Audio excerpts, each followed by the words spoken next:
past 2 days, we have brought you stories of Kenyans whose lives were lost or completely thrown into disarray following the 2017 general election.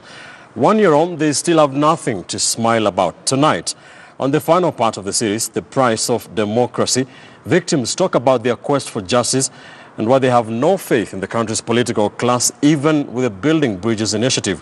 KTN's Akisa Wandera now reports.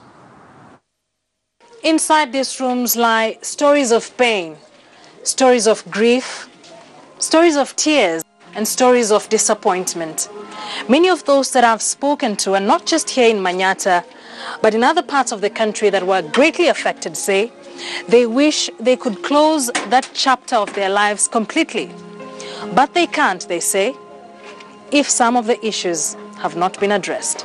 Me, what I want mostly is for the people to know that my daughter was killed by the police officers, not anybody else.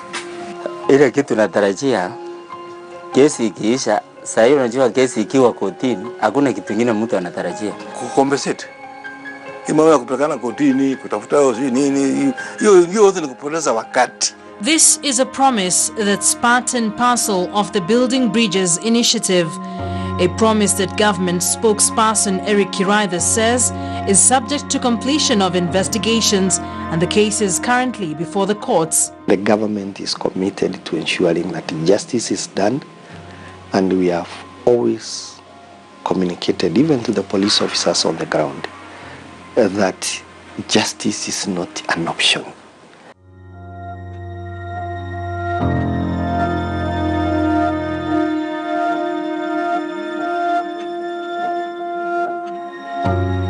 Nonetheless, many of the cases reported have heavy police footprints on them. Various human rights groups also documented the deaths and came to the conclusion that the police used excessive force. The Independent Medical Legal Unit, IMLU, released its data putting the death toll at 36 people. Amnesty International documented 33 deaths in that period, with the Kenya National Commission on Human Rights documenting 99 deaths throughout the protracted election period. In a good number of those 12 cases, we did establish that the police were not shooting to arrest. They're actually shooting to injure or to kill. In 2007-2008, we had 900 Kenyans who were subjected to sexual and gender-based violence. And this is in line with the WACI report. Come 2017, we have 231 Kenyans who have been subjected to sexual and gender-based violence.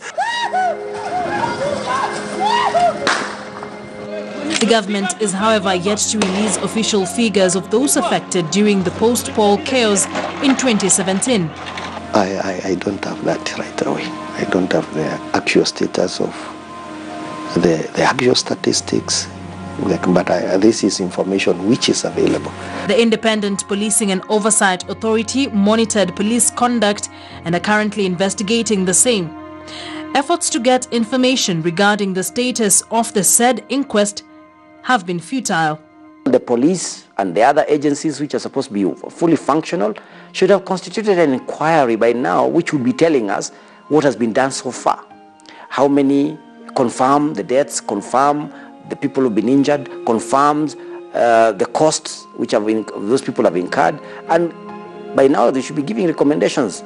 The political cooperation deal between President Uhuru Kenyatta and NASA leader Raila Odinga in March this year and the subsequent Building Bridges initiative have so far done very little in putting victims at ease. So in handshake, hakuna, they don't think about us. Wanajifikiria wenyewe tu. Walienda wakapatana na sisi tumebaki tukiumia. Election observer groups Mule Musau seemingly agrees with the victims. He says the Building Bridges initiative's agenda is not very clear. These processes need to be much more participatory, much more inclusive. It cannot be that two people in this country are the ones who hold the reins of decisions, even dialogue. The initiative is ideally expected to evaluate the national challenges outlined in the joint communique of building bridges to a new Kenya nation. The 14-member team is expected to make practical recommendations and reform proposals that build lasting unity. But just how viable is this plan? I'm very skeptical about the Building Bridges initiative in terms of transforming our lives. Very skeptical. I have a feeling that the question of justice is not on the table. If the leaders think that they go out there, political contests, people lose their lives, they come, they shake their hands, and things become quote-unquote normal, I think it will come to a time whereby the elastic limit of the Kenyans will just simply snap and break.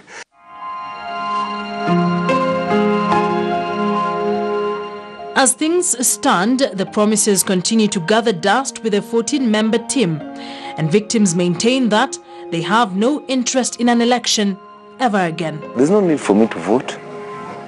I will never vote anything in Kenya.